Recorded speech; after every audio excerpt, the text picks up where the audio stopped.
officially an astronaut when you pass the 50-mile altitude. And Hank Hartsfield was the only veteran astronaut on the crew. He was the commander. And he was counting down in the cockpit on the tapes. He was watching the tapes of the altitude. And he's counting down 47 miles, 48 miles, 49 miles, 50 miles. And at that point, officially we're astronauts, and you hear that on the intercom, everybody cheering, because now I get to put on a gold astronaut kit. We just passed 50 miles altitude. So it was cheers erupting. And the next time you heard the cheers was at MECO when the engine stopped. And you get me pushed in your seat at 3 Gs, and again, the velocity tape is racing up. You're watching it, going to nearly 18,000 miles an hour, 17,500 or so. And the motor stopped, you're instantly weightless, and you hear another cheer on the intercom, because now you're in orbit. What did you feel like at that point? Again, it was an overwhelming sense of this lifetime dream happening. I mean, it was hard to believe it. I mean, it happened so fast. From liftoff to being in orbit was only 8.5 minutes, or about 10 after the Ohmsburg, but it was still, it happened so fast, and it happened. I mean, this is real. I'm up here. It was up until that point, it was all theoretical. You kept thinking there's so many things that can, my health can go bad, or the program can be canceled for some reason, or you're paranoid about it. And now it happened, and it is this incredible release, this incredible joy that now you're in space, looking down on the Earth, and this lifetime dream has happened. It is amazing. And then you had to focus on the mission, which was pretty complicated. Right. Yeah. I'll tell you the first thing, though. I was a mission specialist sitting behind Mike Coates, the co-pilot position, called commander and pilot. But anyway, I'm sitting behind Mike Coates, and because of the angle that you're at and how far back you sit, I hadn't seen the Earth yet. I mean, you were riding this thing, you're seeing black sky straight up, and it's only late in the injection. The vehicle is kind of horizontal and is picking up all that speed, and even then I'm sitting so far back, my nose is high enough I can't see the Earth. So it was only after I unstrapped and floated up a little bit that I was able to see the Earth. And that was, what was it like the first time you saw the Earth? It was like, I mean, I had this sense that I'd seen so many photos of the Earth that from space, that it wouldn't be that surprising, but it was. Your eye is so much better than any camera. I mean, it was just, the comparison there is, I remember I had seen zillions of photos of the Grand Canyon, but I'd never been there. And the first time I got there, I said, well, this doesn't look like the photos at all. I mean, it was massive. It was much more dramatic. And that's the same thing with looking out the window from a My boss is looking at her watch, so I think we... You know what? It's so crowded here. Yeah. We need Yep. to go. Okay. It's not looking good. Okay. All right. Okay.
Oh, absolutely.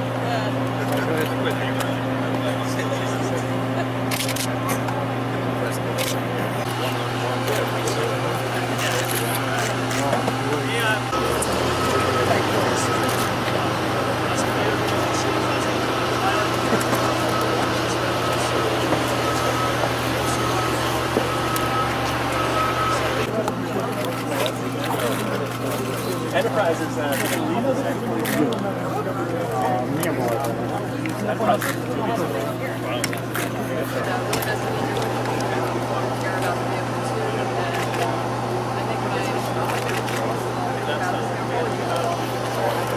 worked on it, had the chance to try on it. Now that one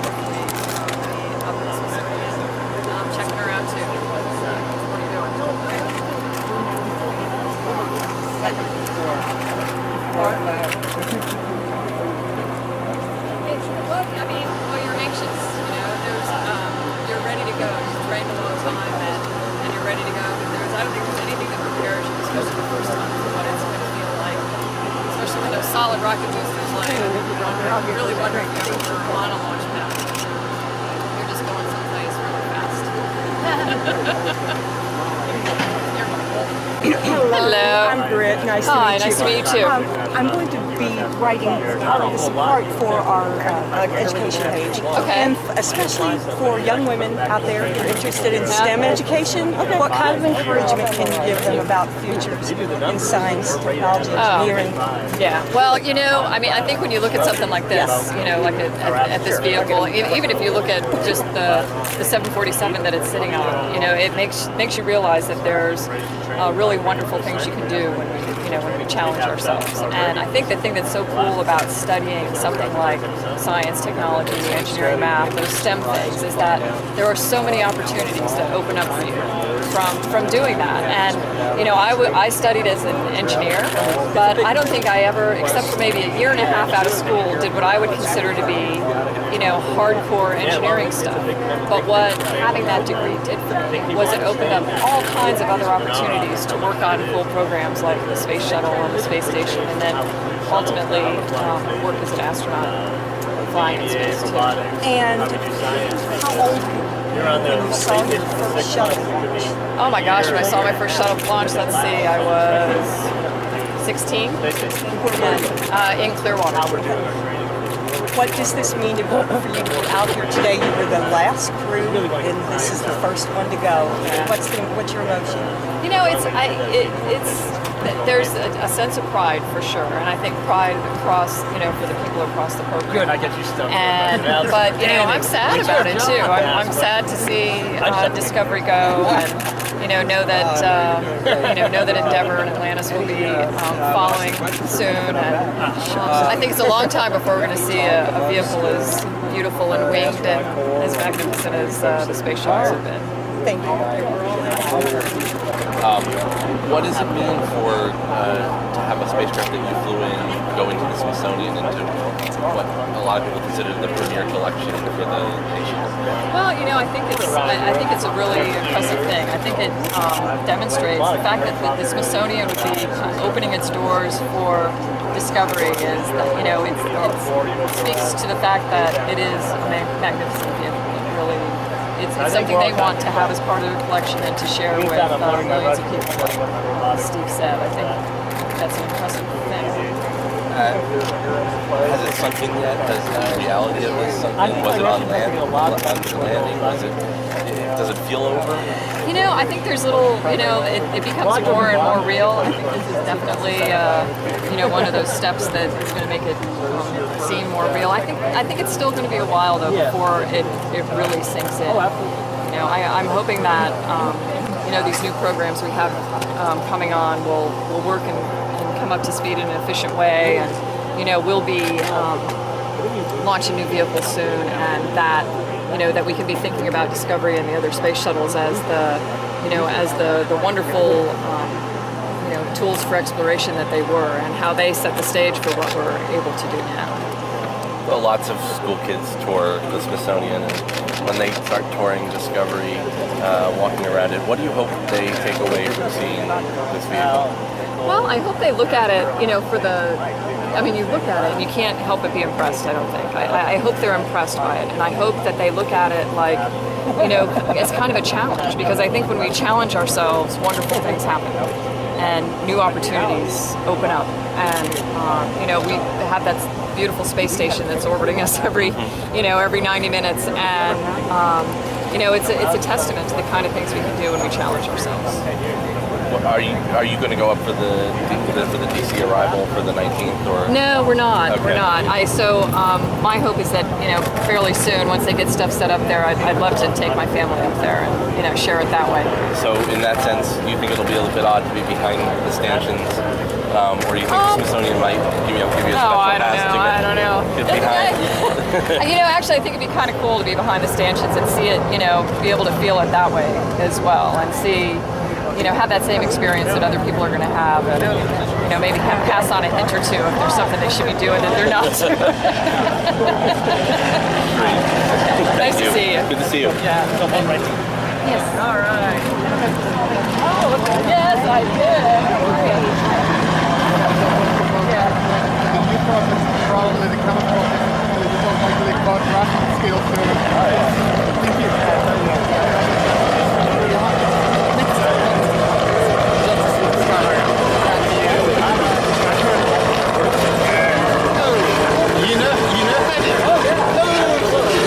she's great. And oh yeah, we were so proud that the Ukrainian ladies are part of this. Oh yes, sir. I just want to ask you. This moment, it means the end of the old era, and at the same time, it's the beginning of the new era. New projects, new trainings, new skills. What does it mean personally for you, and how are you preparing for this moment? Well, for us, we've been preparing for this transition really for about 5-6 years, because we all knew that the shuttle program was going to come to an end. 135 touchdown last summer. We were well into the transition to the space station only configuration. Personally for us, for Astronaut, really, it means I have to learn my Russian better. I have to get back into studying my Russian to improve that. Some other additional skills and training as we transition to a space station only configuration. But it's exciting too. The focus of the space station on research and science is really exciting. It'll pay dividends for a couple more decades, I hope. Do you dream about the moment when the United States will be able just to send their own spacecraft? Oh, absolutely. It'd be really nice to be able to launch from U.S. soil again. Getting to space, regardless of how you get there, is always exciting. It's just having launched from here and landed here. And, it's so close to home. I think that's really what we're looking at, is the sense of being able to be home, as opposed to going to the housing center for our lives. It's a long trip. Because nothing else is going to change. We'll still have the language requirements. We'll still have the training requirements. It just means if we launch from the vehicle here. So regardless of where we launch from, my Russian would be super. It was my question. There was a lot of concerns that the American astronauts will feel like a guest, like a person who are buying the ticket to the space. Is it? Oh, I hope not. I don't think so. I think because the training is 2.5 years, 2.5 years, and you're with your crew, intermittently from the beginning of that, it's a crew, and it's one ship, one crew up there, and you might as well get used to it. And I don't think anybody feels like a guest. What the problem is the travel involved in that training. It would be reduced, but it wouldn't be changed dramatically, I don't think, if we were even launching from here. So the overall effects from that part of it is not going to be tremendous, but it would just be a big benefit to be able to launch. Last short question. Speaking about the language skills, what was the first sentences which you learned? Was it the technical one or just for communication? That's about all that's the first thing. I do not know. That's actually the first thing I learned. Thank you very much. You're very welcome. Thank you, sir. Hey, I'll bring it back to you. We didn't know it. So it's profoundly significant because it's teaching us about how the fluid in the brain, the cerebral spinal fluid, circulates. And we didn't really understand that as well as we thought we did. And it's one of those things where when you get away from gravity as such a dominant force, you find things that you just didn't see that were missing this time. So that, I think, is one of the biggest physiologic things we've found. And it's got big medical implications to us because we don't know what the long-term effects are. And we're flying 6 months on station now. Are we ready to sign people off to go to Mars and spend maybe a year in weightlessness, getting there, and maybe a year on the way back? And the answer is we're not. We need to understand this a lot better. Got a small sample pool from people that I've talked to. Right. Still understanding exactly what happens. It's not that small. Unfortunately, it's nearly 50% of the guys who go up there. They get affected to some degree. Yeah. Do you think there's a chance that with a lot of the long duration flights being around 5 and 6 months with the Soyuz and space station crew, you think there's any chance that the cutoff is around that time where the changes stop and stabilize? Or do you think it might continue onward the longer that you're in 0G? Right, and those are exactly the questions we're trying to answer right now. So actually, since my flight in 2009, we now do mandatory monitoring on orbit. So we're trying to get the kind of the serial effect of this. We're doing the retinal imagery, we're doing the ultrasound, we're doing visual acuity tests, we're doing them periodically to try to figure out what the timeline of this beast really is. It seems to be stable, and we have been able to refly some people who've had it. But again, just those long-term implications, we just plain don't understand. So we don't know exactly why it happens, but people are not functionally impaired. And we have to wear corrective lenses because we definitely get a vision shift, but we don't have the kind of symptoms that we tend to see in clinical syndromes on the ground. That's why we missed it all this time. You know, the guys went up there and came down with a little bit of a shift, and we thought, it's because we're old. We're having these far-sighted shifts that happen with aging. But other than that, people are not impaired. It's funny, yesterday when we down here, went up there, I got on the gantry on that side over there. Yeah. I'm standing over the payload there and I go, gee, last time I was in this position, I was 240 miles straight up and those doors were open. You were looking straight down. Looking straight down. I appreciate you doing that. Are you guys going up to DC? They spin around. Oh, they spin. Yeah, but they don't. I'm sure if I pull hard enough. That is really realistic. You know what we were talking about yesterday also, we were looking at it, is the camber of the wing. This right here is very dramatic on the real vehicle. They never bothered to put a big camber in here. I was going to give you a quick tip. Pop up your pop flash, and then shoot them again. No, not really. I guess they have the formal reception on the 19th, and we all have to get back to work, so they're gonna. Oh yeah. We leave here tomorrow morning and go right back to work. I think I'm gonna end up in DC early May. I hope to get a chance to swing by and see it. Thank you for being patient. Quick little copper fill flash. Oh, no problem. Bring out 580 or something. That's a good idea. Eventually, I'm sure. That's it. One of my favorite museums in balance between the T-38s and the I guess it wasn't open when I was little. Yeah.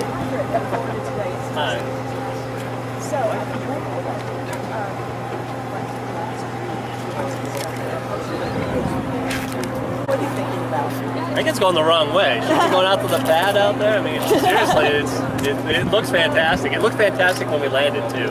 You know, I think we tried to capture as much as we could when we landed because it was in great shape and looked like it was ready to fly again. And to see it heading off to a museum, you know, it has to go to a museum at some point. You know, it's just kind of wish you were still flying, but it's an incredible vehicle. It really is.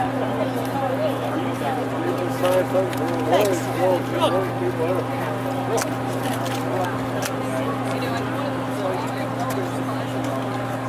No.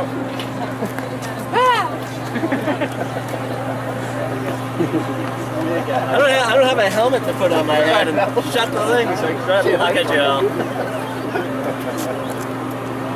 It's been a while. Yeah. Scotty, you looking out there?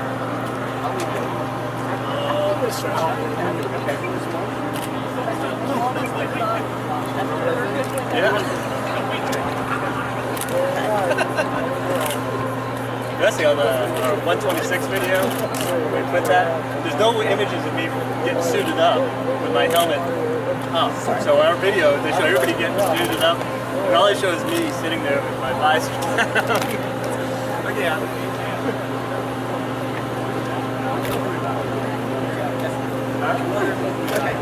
Sorry. Just wanted to say thank you for your time and thank you for being patient. Oh, no problem. No problem at all. Thanks for coming out. Once you get over the shock, realizing that it's going away for the last time, you can't not look at it and say, wow, that combination. Are you? will work. Wonderful. That's going to be great. That, and then I'm finally get JFK in New York, but nobody's answering my info yet. Gotta be persistent. I can talk to Jeff Moultrie, I guess, who's flying this made for this mission here. It's just amazing. Guys, pilots we get to work with that fly, 747, WD, T-38s, those guys are fantastic. don't get enough attention.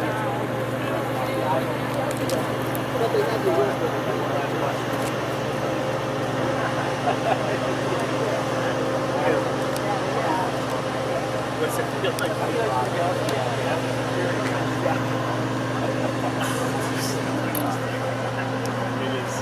That's fun, so fun. Every single time. It is. Even if you don't know what's going on, right?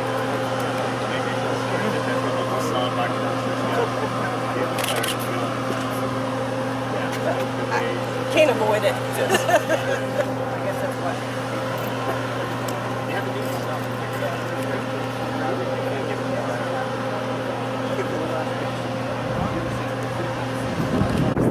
Yes, and that's actually one of the best things that we have in the astronaut corps is by having all these different backgrounds. It's one of the things, one, it's very enjoyable to talk to people with very different backgrounds, but two, it gives you a fresh look at something because a lot of times a different group, they go, hey, and it worked for them, it's a great way to bring things in. So to me, it's one of the big strengths of the astronaut corps is having people from a lot of different backgrounds because someone will sit there and say, hey, I remember doing it this way, and you go, that's genius. That's a great way of doing that. And then you put it in and you make something. So I highly recommend bringing in people with a lot of different backgrounds when you're trying to solve a problem.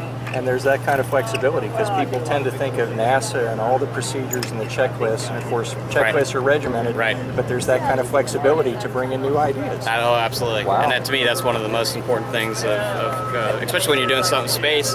Yeah, every flight we flew on Space Shuttle over here was a completely different mission. I mean, we did a lot of the same type of things, but we had different objectives. We were doing different approaches and arrivals, and everything was different. And that's again where having that flexibility in people with different backgrounds is very, very, very helpful. How far along when you get somebody in the aircraft for the first time riding with you? How far along are they in their time in the astronaut corps? Well, we try to get them in fairly. I mean, they've done some initial training and those kind of things, but within the first year we have them flying. But they got to go through the survival training, and they have seat training, and different types of training they have to get ready to get. And then obviously they're getting started in their astronaut training as well.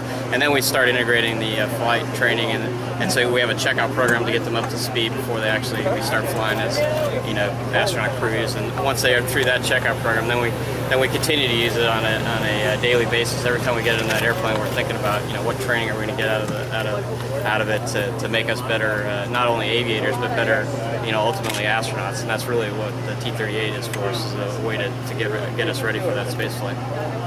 Talking about training and somebody that's just starting, how long does it take to go from being your first day as an astronaut candidate through the point where you completed that initial training and go on to more advanced? Usually, the astronaut training course is usually about 2 years long to get that initial training, and it varies based on classes and how the different years, but it's usually about 2 years or so, and then you kind of get ready for you work in the office, and then you're waiting for that day when you get picked to actually go into an assigned flow. But you have other training even after you finish you have advanced robotic skills that you work on. We have advanced EVA, working our spacewalking stuff. We have a neutral buoyancy lab, a big pool that we practice in, getting ready for spacewalks. And it kind of depends. Before we had the shuttle simulators that were continually maintaining training and advancing with advanced systems and things. And when our new space vehicles come along, it'll be the same way. We're thinking about that. What the new vehicles are going to be in the next few years. We're going to have crews that are going to have to go train to fly in those vehicles, and so simulators and different training devices to get ready for those flights. With the different commercial companies that are developing their own capsules and different spacecraft, is NASA? Are they consulting with NASA? Does NASA send people like you and other astronauts out to the industry? Oh, absolutely. We're talking to a lot of these different countries. NASA's given seed money to a lot of these different companies, and then those companies come back and ask us questions, and we ask them questions. So it's kind of a big effort to figure out the way into space, and to me, it's a lot like aviation. Aviation started out as kind of a government program, and then commercial companies came in and really got aviation going. And I kind of see spaceflight as the same way. We get started as a government thing, and now commercial companies are going to do it. And the government will continue to be involved, thinking about the future and thinking about going beyond. But to me, it's an exciting time space travel is right here. I was dreaming about space travel. I think space travel is going to become a lot like flying on an airplane in the future. Yeah. You know, not too distant future. People get on spaceships and not think as much about it. Kind of like people get on airplanes right now and don't think a whole lot about all the technology that's involved in getting from point A to point B.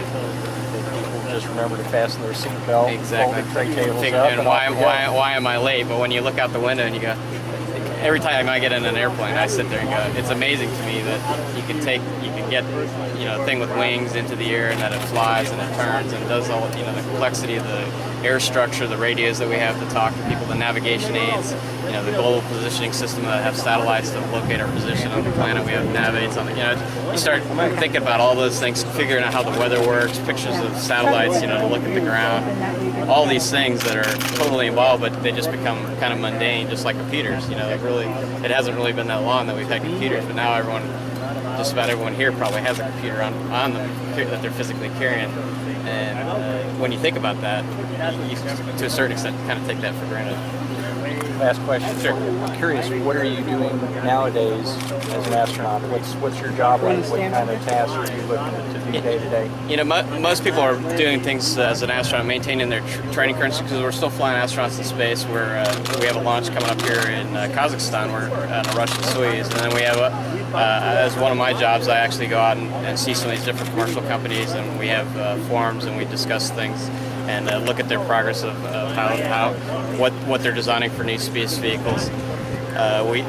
So a lot of practice on robotic arms, you know, for the space station with our crews that are on board. We also have practice in the NBL, Neutral Buoyancy Lab, where we're doing spacewalking. So a multitude of things that we're doing. And obviously, as an international space station, language is a big part of that as well.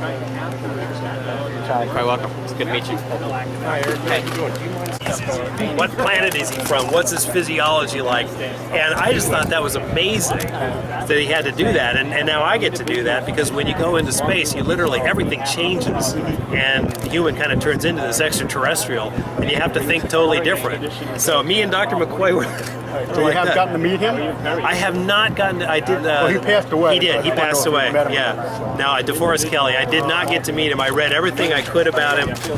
If you Google his name and my name, somebody wrote an article comparing us. Really? Yeah, his picture and my picture, and I guess we're both kind of curmudgeonly old men. So I think you're both joined at the hip by now. Yeah, a lot of reasons. But yeah, he was my hero. I thank you very much for being patient with me. Oh, it's not a problem. And I think a picture of the compassion. Sure, absolutely. No, that's all right. It's still hard. Yeah. That's great that Tim Copeland, you guys work together on that. Oh, yeah. Fantastic. That's No, what I it should mean, be about. Yeah, we're still very good friends. And you know that Steve was also in our class, with the exception of the commander, Steve Lindsay. All the rest of us were in the same astronaut class of 2000. Oh, really? Including Tim, including Steve. So we all knew each other You're very definitely well. a close knit group if you're in the same Absolutely, class. yeah. Okay. Thank you for your So, time. that was a pleasure. White sands because they contain hypergolic repellent. There are seals and things in place, but over time they would dry out. Frederick, we didn't want to take the chance that anything would outgas over time, so those are the big ones that we did for display purposes. What's the crew cabin cross-section figure? What would you say? Did you leave the seats in, or? We didn't leave the seats. We have the pilot seats are still installed. For the most part, the crew cabin is configured like it was in flight. We took some things out to clean them. Each of the museums has asked us for different configuration. For instance, California Science Center, when they get Endeavor, since they're going to have it displayed in launch configuration, vertical configuration, they've asked us to not reinstall the galley, to just ship it separately. They're going to make a display where the public can actually see what the galley looks like. Here in space, has asked for some of the same things.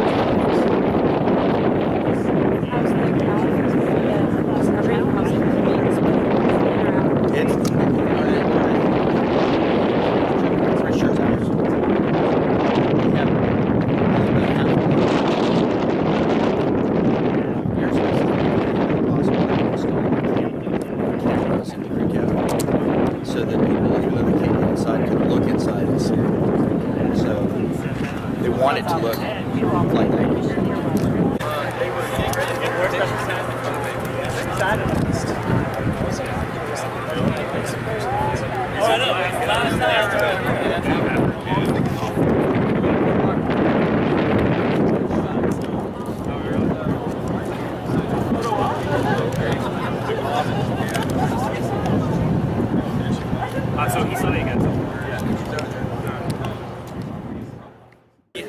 But anyway, I'm sitting behind Mike Coates, and because of the angle that you're at and how far back you sit, you know, I hadn't seen the Earth yet. I mean, you were riding this thing, you're seeing black sky straight up, and it's only late in the injection. The vehicle is kind of horizontal and is picking up all that speed, and even then I'm sitting so far back, the nose is high enough I can't see the Earth. So it was only after I unstrapped and floated up a little bit that I was able to see the Earth.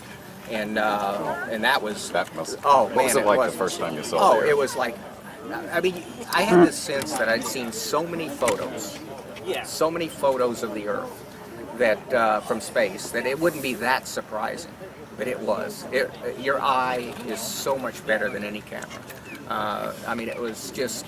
The comparison there is, I remember I had seen zillions of photos of the Grand Canyon, but I'd never been there. And the first time I got there, I said, "Well, this doesn't look like the photos at all." I mean, you're officially an astronaut when you pass the 50-mile altitude point.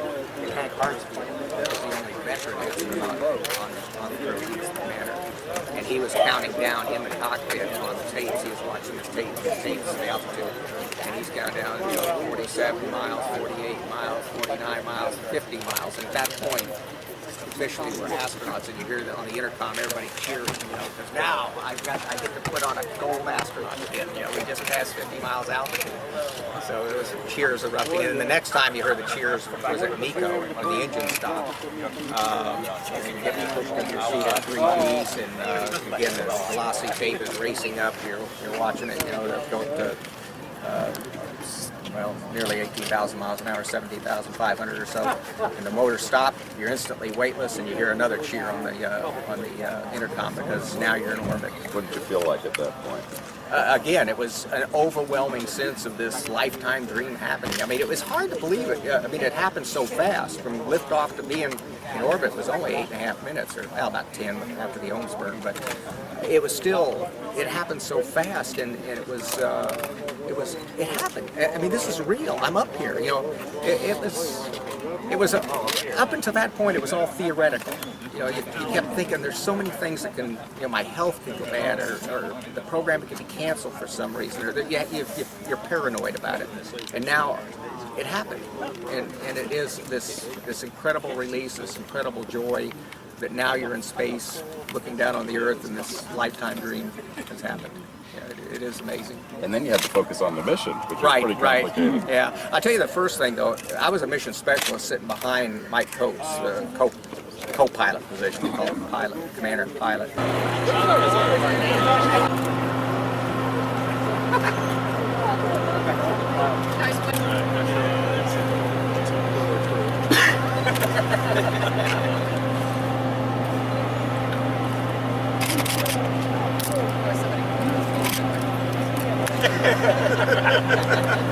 Oh, absolutely.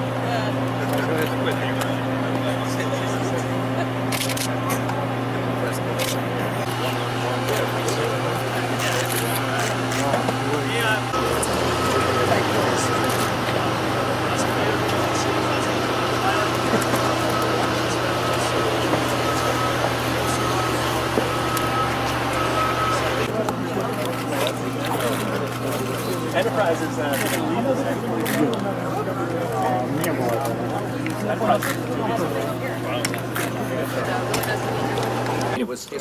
it was massive. It was much more dramatic, and that's the same thing with looking out the window from a My boss is looking at her watch, so I think we. You know what? It's so crowded here. Yeah. We need Yep. to go. Okay. It's not looking good. Okay. All right. Sorry. Okay.